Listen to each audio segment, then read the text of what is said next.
Welcome back to This Was Supposed to Be Easy, your go-to podcast for connection, joy, and a good dose of laughter. Hosted by two friends who've seen enough of life to know that it's never as simple as it sounds. Or looks. Each conversation celebrates the diverse journeys we travel, the moments of bravery, the strength we didn't know we had, and the joy we find along the way. Because let's be honest, life is full of things that were supposed to be easy, but turned out to be harder. And definitely funnier than we thought. This is Amy. And this is Cheryl.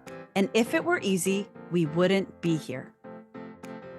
Every once in a while, we have a conversation that starts in one place and ends somewhere completely different. That's exactly what we did with today's guest, our friend Rhonda Meyers. We began by talking about entrepreneurship, leadership, taking risks, and building organizations with both courage and heart. But as that conversation unfolded, it became something bigger. It became a conversation about becoming the kind of woman and the kind of leader you hope to be. Because of that, we divided this interview into 2 episodes. In part 1, you'll hear Rhonda's incredible leadership journey and the practical lessons she's learned about risk, relationships, culture, and building something meaningful. Then in part 2, we slow down and explore the more personal side of leadership, how we stay grounded, who helps us grow, and how we continue becoming the people we were created to be. We hope you'll join us for both parts because together they tell a really beautiful story. Here's our conversation with Rhonda Meyers. Amy and I are excited today to share one of our friends with you and introduce you to Rhonda Meyers. And Rhonda started by saying, "Why are you having me on your podcast?" And so I just want to introduce Rhonda by telling you all that I think that I first engaged with Rhonda, met Rhonda, at least 20 years ago, probably. Uh-oh. Are you going to correct me, Rhonda? No, I'm just worried what the story is going to be. Oh, no. We're totally safe. I mean, shooting t-shirts into a chandelier might come into play. I'm not sure. But really, I think in terms of my memory, which we can all question on a regular basis, I believe that we met each other through Michigan AEYC, which is our state affiliate of our early childhood organization. And I just remember being fairly young in the profession and being a representative on the state governing board, and Rhonda was as well. And I would just walk away from those meetings thinking, holy cow, Rhonda had a lot to say. And also her language, her terminology is very businesslike and moves on a different trajectory than mine did as a young early childhood teacher. And the reason that is because you're a business owner. You are more than one business owner. And along the last 20 years or so, you've just continued to come alongside me sometimes and nudge me or invite me or share in the same room that I happen to be in pieces of your work, pieces of your life that I think other women should hear about. Amy and I talked just about how, you're a successful business owner, and it's not what I think a lot of women fall into, which is, what side hustle can I use to make a little bit of extra money, but an actual solid, I own a business. I've grown that business. I have many, many, many employees. And so that's why you're here today, Rhonda. Okay, good. I know that you have, I double checked myself before we started today. You do have partners in owning 2 different companies, Heartfelt Impressions and Early Childhood or ECE Subhub. And so let's start with that. Maybe you could just share a little bit about those 2 companies. Sure. And where you started, where you're at now, and whatever else you want to start with. And I know we'll have questions. Oh, for sure. Well, so I have to, little known fact, Heartfelt Impressions Learning Centers is not the first Heartfelt Impressions. So the very first Heartfelt Impressions started in 1998 in my basement. And so a lot of people do the transition when they love doing licensed home daycare, but are looking for something more professional or a larger scale. And so I was doing licensed home daycare so that I could go to grad school because we had 3 and then 4 kids and my husband traveled. And so as you can imagine, being a working parent, going to grad school, working full time, laundry, dinners, homework, go to bed, wake up, do it again was really tough. And so I left a position at a school district working in an early childhood program to do licensed home daycare. I did group home daycare for 5 years, 5 of the best, honestly, professional years of my life. There is something so beautiful, so intimate and personal about your relationships in a home daycare because you are the same teacher for those children the first 5 years of their life. And I loved it. Now, did my 4 children love it? Well, maybe not all the time.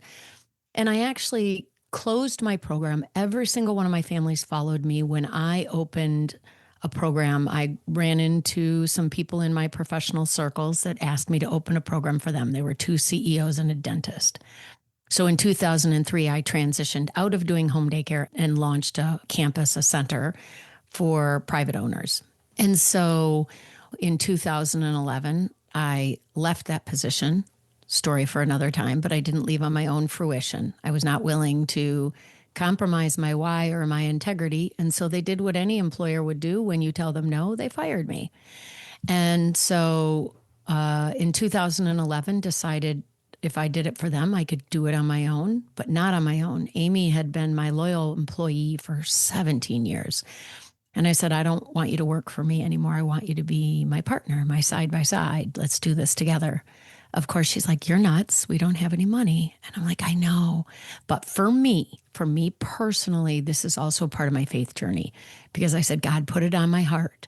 This is what we're supposed to do. And so we have to just walk in faith. And so we did, and we were broke. And I don't think we paid ourselves for 2, maybe 3 years. But that's how Heartfelt Impressions started in the town where we were raising our own kids. And then we grew to 2 campuses in 2014 and then purchased our 3rd in 2017. And in 2019, we had the opportunity to go back and buy the company that fired us. And we did. And so it just so happened, though, it was in the same community as one of our other centers. So that was a very small center in a building we didn't own. So we went from 1 to 2 to 3 to 4 to 3. So to try to keep that simple, right? It doesn't make sense to compete against yourself. That's not a good business model. That's like I'm selling bracelets and necklaces and bracelets, and I'd like you to buy from both. It just doesn't make sense. Mm-hmm. And then I didn't know. Did you both know early childhood was going to be your passion? Like when you went to college, did you know?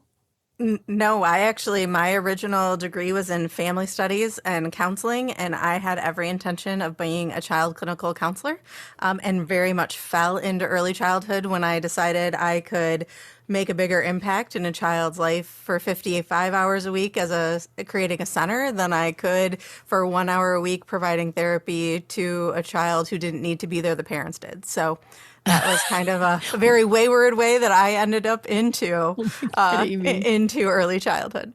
I love that story so much. Also, ditto. Yep. My undergraduate degree is in psychology and sociology. And my intent was go to grad school and get an MSW so that I could be a school psychologist and a private practice child therapist. But I was in such a hurry to grow up, got married while I was still in college. There was no money for grad school then. And because I became a mom right out of college, I ended up getting a job working in early childhood so I could be near my son.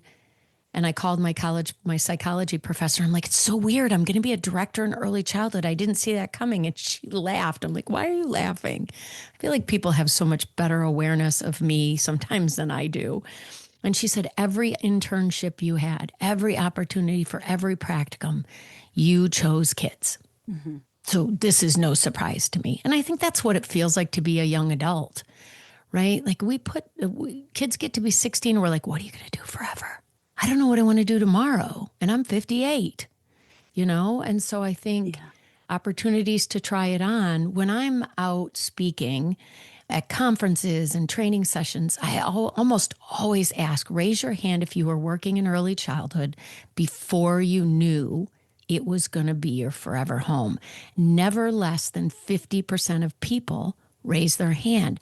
That's why I'm so passionate, because there are over 50% of those who choose this as a career, not like I'm going on to something else and this is a season where I'll grow, but a career. We as leaders have this ethical obligation to make sure we do it right when they have that first experience, because otherwise we've missed a beautiful opportunity for someone's career, to show them how amazing this field choice is, and two, for all the kids who deserve the best of the best. Mm-hmm. So anyway, my second job, or third, I don't know how many jobs it is, but the other company I own is called ECE SubHub. In 2019, we were talking, I always hired, like, there'd be a mom who wasn't working, who enrolled their child in my preschool, and I'd be like, do you want to clean up after lunch? It really helps the teachers get their anecdotal notes done if you just want to work a couple hours while your kid is here. And that turned into, could you sub, and because what I found is that we don't ever have extra staff. Let's be honest. The scarcity of staffing is one of, I believe, the biggest emotional tolls on leaders and staff, because what it says is I must do this job at the expense of self. And that's not true. But our business model, the way it's built today, does say that, right? Like you can't afford to have extra people you're paying to just be waiting for someone to be sick or to call in or whatever. It's also a high stress job. Do we have higher call-ins and absences? You bet, because you know what? If you got bit yesterday and maybe pooped on and then a parent was impatient with you, you're like, I don't know if I have what it takes to get up today and do that, right? And so I said, we can do better. So we started with subs just at Heartfelt, and I'm like, we knew that it impacted how you're great, loyal teachers. They never take time off, right? Because they're worried about what will happen when they're not there, because that's how much they care about the kids. That's not a good model, because that means at the expense of self. We can't build something like that. All that creates is codependency, and that's not healthy either. Yeah. And so in 2019, Beth and Amy and I were sitting together. I don't even know why. Who knows? We were at probably some professional, conference or meeting or board meeting. And she's like, I just feel like it costs so much for teachers when there's no one to cover for them. And I'm like, that's so funny you'd say that. Amy and I have been working on this business. And Beth's like, let's do it. And I'm like, let's do it. So we soft launched at Heartfelt the summer of 19, which meaning we're like, let's try it out in our own company. So if we really blow it, only we know. Love it. And so then we hard launched in September of 19, and we all have other jobs. We literally all have other big jobs. And so we're hobbling along, figuring this out. It's growing faster than we know what to do. And so now we've got, I think, 175 clients in 15 different counties, right? And it's just, but we're experts in early childhood. We're not experts in staffing companies. And so I guess you said, one of the things that maybe my perspective is different, Cheryl, is that I think from a business mindset. I think I'm comfortable with risk and I'm deeply passionate. And so that combination, along with, wow, I could see for somebody who's risk averse, a million ways this could go wrong. I would say it's going to. There are, in both companies, there are things that go wrong. I remember the first time I got sued. I was 30 years in the business, maybe 32. And I thought only people who did things wrong got sued. And I had to have a taste of some humble pie, because it turns out that anybody is vulnerable. Now, it turned out that it was totally dismissed. We weren't any in the wrong.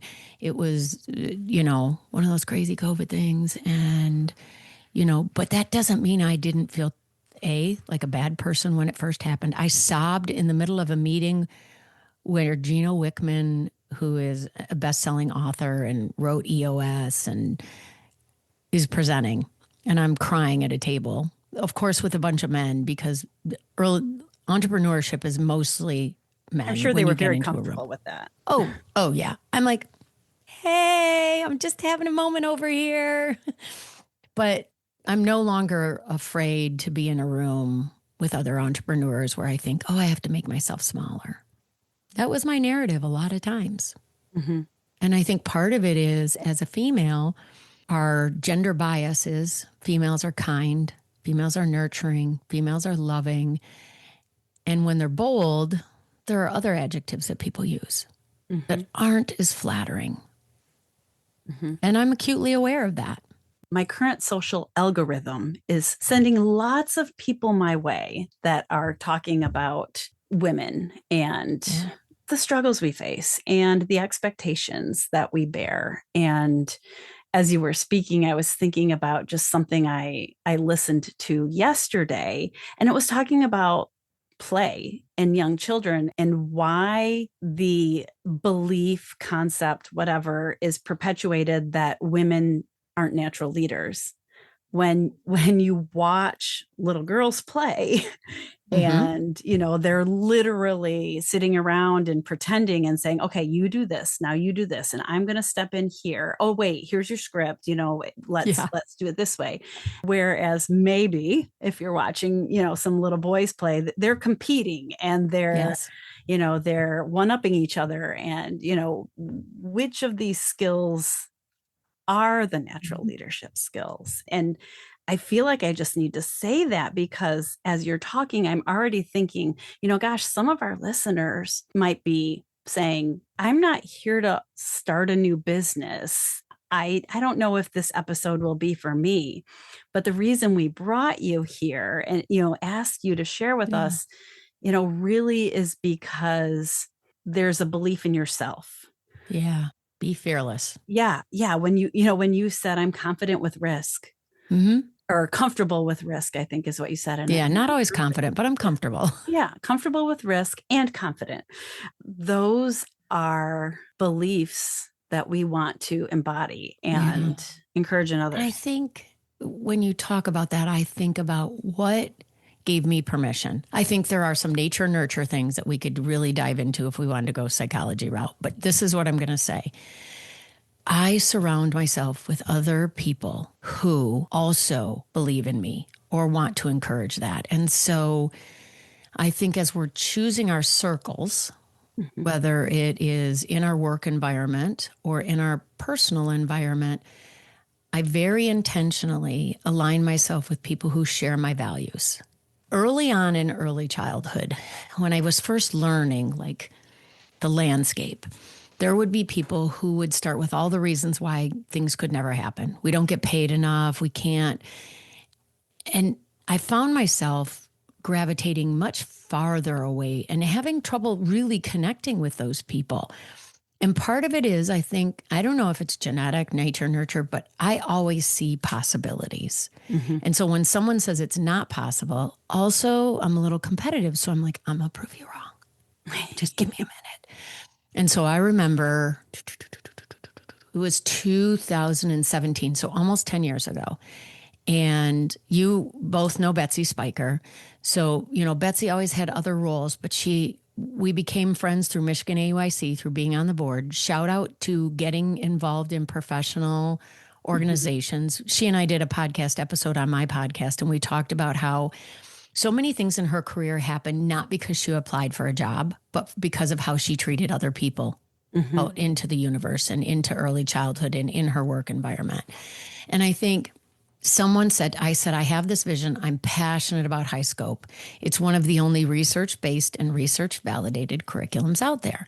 I get to have my personal choice, just like everybody else. And I fell in love with it. I mean, I was a director for kindercare, so we weren't using it. But I was so hungry to learn more about early childhood because I was incompetent as a director.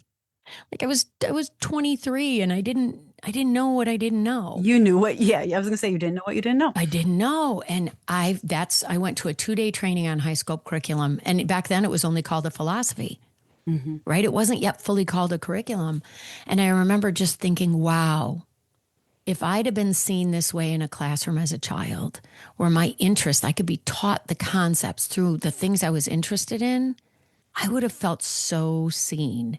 And I would have been so motivated because it was my own interest.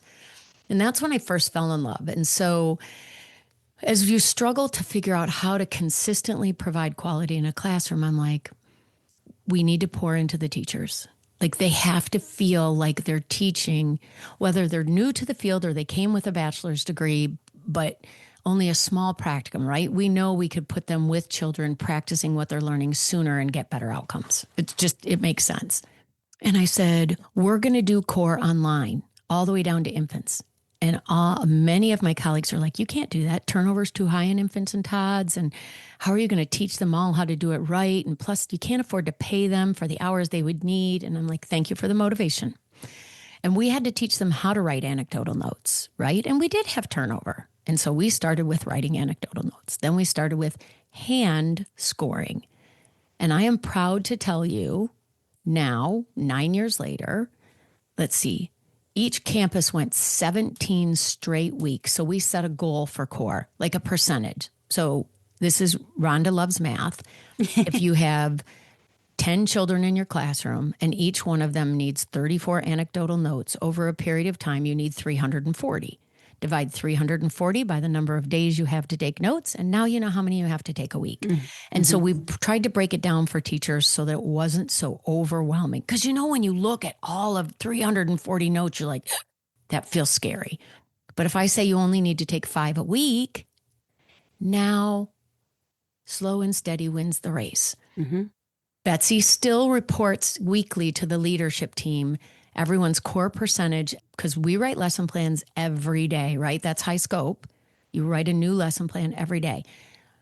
I think it was last week, 17 weeks in a row, every teacher in the company posted their lesson plan by 2:00 every day. That seems like, but it's a big goal. It means no matter if there was turnover, somebody was on vacation, a day out sick, and we meet our core percentages every single week because we're letting teachers know what's important gets measured and acknowledged and supported, right? Because you have to have the system to make sure it happens. They got to get their planning time. You can't ask them to do it if we're not going to give them planning time. All that started from one small step, which was, we can't jump right to online electronic core for everybody. We've got to, and even though there was turnover, you start to gain momentum like you do in a mortgage where you have compound interest. It starts getting bigger and bigger and bigger. And it was the same thing with SubHub. We said, like, here's the need. And it just grew because the need was so organic. I feel like I need to call out the fact that these two, and two is too simplified, but that these two things can live side by side. Yes. The heart, the why, the passion, I sat at a table with men bawling, right? Yeah. That can sit side by side with the numbers matter, the accountability, the reporting, the data. Those aren't mutually exclusive. No. And that's hard. So I made the joke that we don't want a codependent environment, but I don't know if you know Elizabeth Grace. She used to be the department chair for Schoolcraft College Early Childhood. And I taught for a couple years under her as adjunct faculty. And she was on the board, by the way, another shout out for why you get involved in, because that's how I met her. And she said research shows 67% of those of us working in early education have some kind of codependency addiction. And I was like, wow. And then I thought about it. What happens when at a young age we have to care for others or ourselves in a way that's maybe not age appropriate? We develop a high sense of nurturing. So if I have a great skill for nurturing, where am I going to be drawn to? Young children. That just makes sense. And so it's not great how you get there, but it's not surprising that in our field we have trouble with boundaries, setting limits, feeling like we're enough. All of those things also come with all the beautiful characteristics that we have because of those experiences too. But I've often been in rooms where someone said like, oh, shame on you if you're profitable, because it must mean you're not giving enough. Nope, not shame on me. Proud of me, because I've worked really hard to balance the two. We spend more in professional learning at Heartfelt than I would say probably I'd put it up against any company as a percentage. Every single one of our lead and assistant teachers is in a level. They meet twice a month with a cohort, somewhat based on reflective practice. And we take what Shannon Lockhart taught me when I went through TOT training at High Scope, which is an inch wide and a mile deep. We can't master the entire daily routine of any curriculum with a 2-day training. And so we take little bites and we master it. But also it meant Rhonda, the driver, had to let go of the idea we could get there fast and know that we would get there right. 30-year-old Rhonda couldn't have done that. I had to learn some really hard leadership lessons about my drive was not everyone's drive, and you can't take the pace of a company, an organization, a classroom at just the person moving the fastest pace. That was more humble pie for me, but at least I learned. I don't like to eat the same piece of humble pie twice. It tastes terrible the second time. I have a question for you as you're kind of thinking this. I know one of the things when we were, I think, off camera, you had started saying that you had offered some coaching kind of along the way. We were talking a lot, as we've been talking here, about when you were new to the field. Now, obviously, you have years and years of experience, and you've shared that experience with others. Where would you say, so if any of our listeners are thinking of like, okay, you know what, I'm nervous to start a business. Mm-hmm. And we've always said, no one's going to come around usually and beg you to start a business. You have to be, there's enough, just got to do it. And so with that being said, what might you say to somebody who's listening and thinking like, wow, this woman's done so many different things. What should I do, knowing that no one's going to come around and beg you to start it? There's someone smarter than you in the room. Go find them. That's the first thing. Like, I put myself in places that I was uncomfortable, right? So when I first went to apply to be a part of the Michigan AEYC board, I didn't know anybody. And I sat in the room and I was like, take a lot of notes, Rhonda. Of course, I probably wasn't quiet about things I felt passionate about, but for the most part, and then in the room, when someone would say something interesting, I would go make a point of getting to know them. And I value relationships. So, and I'm a people person, so I get that for some people that energizes and some people it doesn't. But if I want to understand more, then I'm likely to reach out and take the risk to ask that person, hey, could you tell me more? And then joining groups. So I've been in a lot of professional organizations, and I'm a seeker. So, I will, now it's easy to, use AI and be like, tell me where I could find the information to these things. Mm-hmm. But people used to say to me, why do you volunteer in so many, like I was on the board for the art center in my town. I don't have an appreciation for art. It's not that I don't appreciate art, but I don't have that. But I served on the parade committee, and I did those things because the people doing it, I had a respect for. And people generously will teach you things when you are kind and a good person. I don't know how to describe it. Somebody needs help and you say, I can help with that. People always used to say, why do you do that? Like there's no ROI. There's no return on investment for you doing that. Some people only do things that they can get something back from. And I can tell you there were times I helped people with things, maybe employees or maybe community members or maybe colleagues, and there was no gain for me. I promise you it always comes back around. Mm-hmm. It always comes back around. Cheryl just said, like, I didn't hear you say I talk too much, but I do know. I didn't say that. I know. But there's this willingness to share of yourself, and it does require you to be honest. No one is interested in Rhonda if I think I act and talk like I know everything. There's still so much I don't know, and I learn it every single day. And I think and I hope I've created a company culture at Heartfelt. EC, SubHub, I don't get to interact with subs as often, right? Because they're in They're really in the culture of our clients in a lot of cases.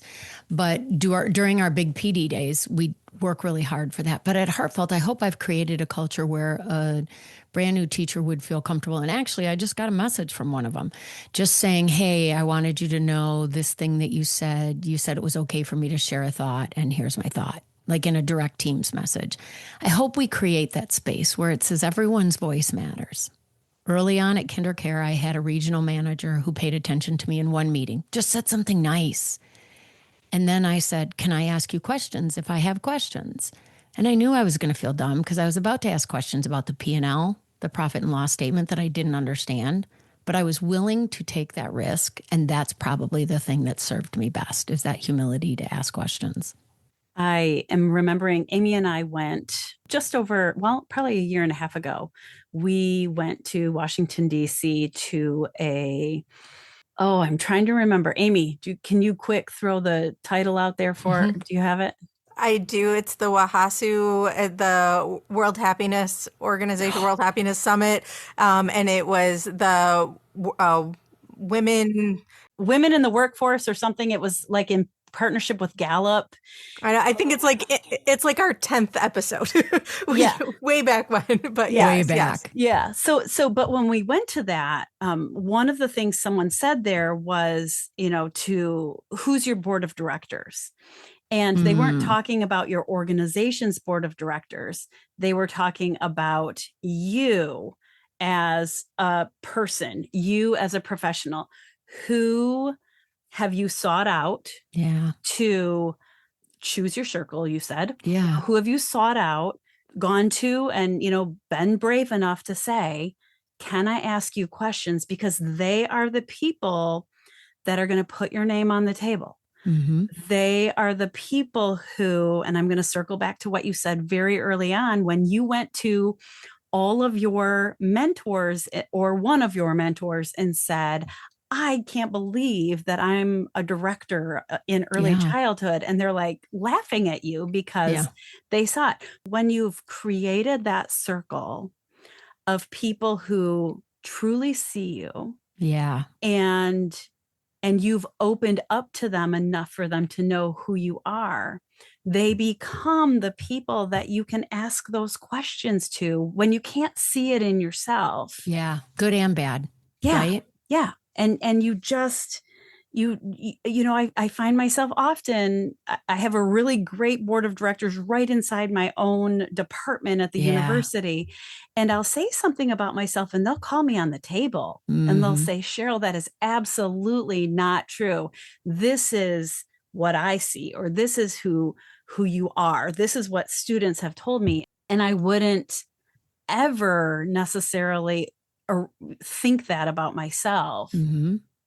But when you've surrounded yourself with the right people, and when you then grow to a point where you feel like you can be the right people for others, to keep that in mind and to be thinking about that culture that you are working to create and to be that person for others. And I think it's so, it's hard if your narrative it hasn't been historically, I have something really important to give back to the world. And I would say this, it's the thing that makes me be still deeply in love with early childhood.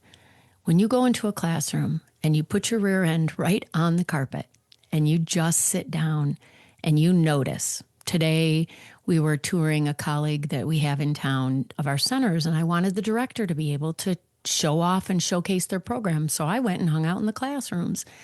So I was in the school age classroom. I'd been in a couple others, and then I went over to the school age, and they were doing a writing prompts in summer camp.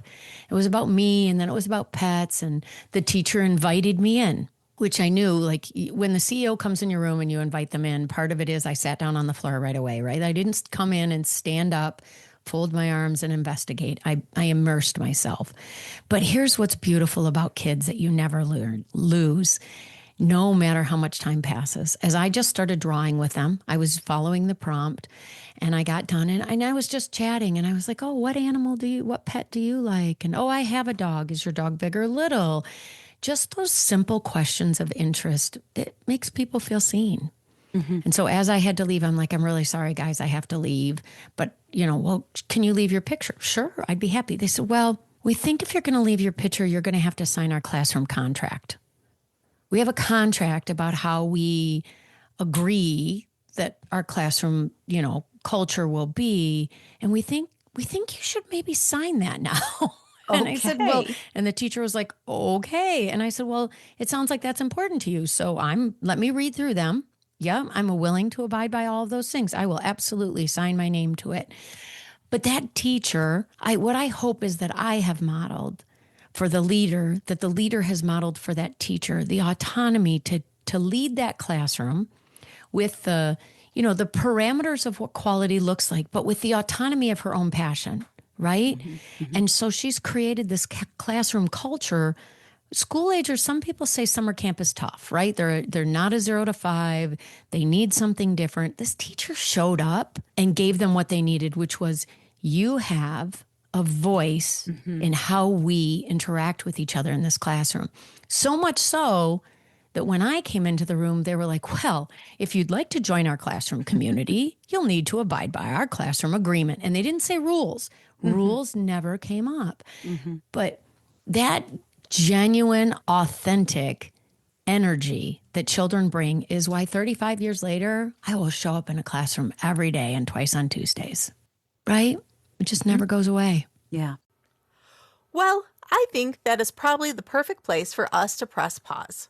Rhonda has given us so much to think about already. From taking risks and building businesses, to surrounding yourself with people who believe in you, to creating workplaces where people feel seen, heard, and valued. And then she leaves us with that beautiful reminder that the very best leaders create spaces where other people have a voice. But we're not finished yet. In part 2, we're going to shift the conversation a little bit. We're going to ask Rhonda something that every leader eventually has to wrestle with. Who pours into the person who's always pouring into everyone else? We'll talk about accountability, finding your own circle of support, choosing yourself without guilt, legacy, and what it really means to use the gifts you've been given. We can't wait to share the rest of this conversation with you. We'll see you in part 2. Thanks for tuning in to This Was Supposed to Be Easy. Remember, the best stories are the ones we live. Don't forget to like, subscribe, and keep the conversation going, because life may not be easy, but listening in should be. Stay curious, stay connected, and keep wondering.